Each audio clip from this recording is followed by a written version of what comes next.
Junie B. Jones and That Meanie Jim's Birthday by Barbara Park. This Junie B. Jones gets into a lot of mischief. I wonder what this story is going to be about. Looks like they're back on the school bus.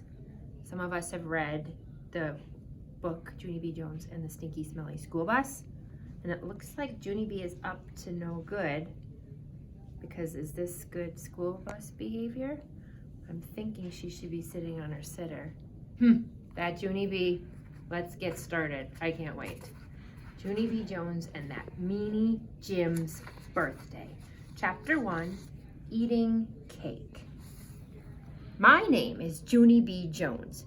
The B stands for Beatrice, except I don't like Beatrice. I just like B, and that's all. B is my bestest letter on account of my favorite food. Starts with that guy. Its name is birthday cake. We had that delicious stuff at school today. That's because Polly Allen Puffer turned 6 years old, and his mother brought chocolate cake and chocolate ice cream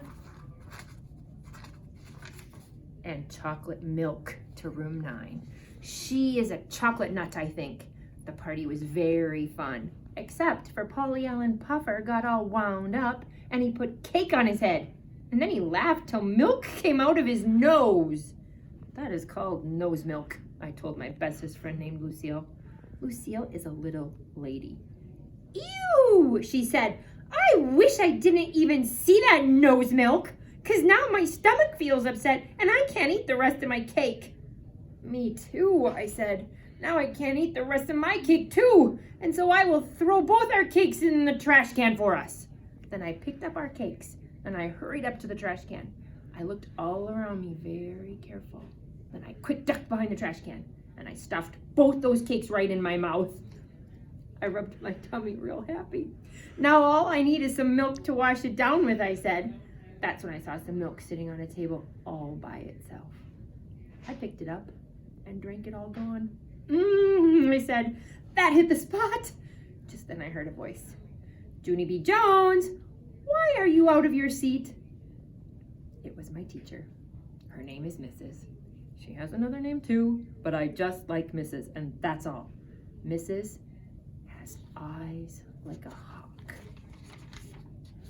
What are you doing over there? She asked me. I want you to stop and think. Do you think Junie B is going to tell the truth? Or do you think Junie B is going to come up with a story? Let's keep going. I am sharing people's cake and milk, I explained, except for they aren't actually here at the moment. Mrs. rolled her eyes way back in her head. Can you all do that? Roll your eyes really, really big. Oh yeah. I smiled very sweet. Guess what? When I have my birthday party, I am going to bring cake and milk too, I said. Plus, also, I might bring a beanie weenie casserole, because that will be a nice change of pace, I think. Just then I skipped over to Polly Allen Puffer's mother. Excellent cake, madam. My compliments to the chief, I said. Then me and her did a high five, only she didn't actually put her hand out, and so mostly I just slapped her on the arm. After that, I skipped back to my seat. Lucille was finishing her chocolate ice cream. She had a chocolate mustache on her lip. I did a little frown at her. Lucille, I'm surprised at you, I said. You are not eating that ice cream like a little lady, and so I will show you how. Then I quick dipped my spoon into Lucille's ice cream. See, I said, see how I am taking dainty bites of this stuff? Only just then, a dainty bite of chocolate ice cream slipped off my spoon, and it plopped into Lucille's lap. She jumped out of her chair. Oh no, she hollered. Now look what you did. You spilled ice cream on my brand new dress. And my Nana just brought me this from New York City, and it costed $95 plus tax. Mrs. hurried up to my table. She had a wet sponge to clean Lucille's dress. No, don't, said Lucille. You can't put water on this, because this dress is made of satin, and satin is dry clean only. Mrs. made angry eyes at me. I did a gulp. Everybody do a gulp. Remember those hard ones in your throat?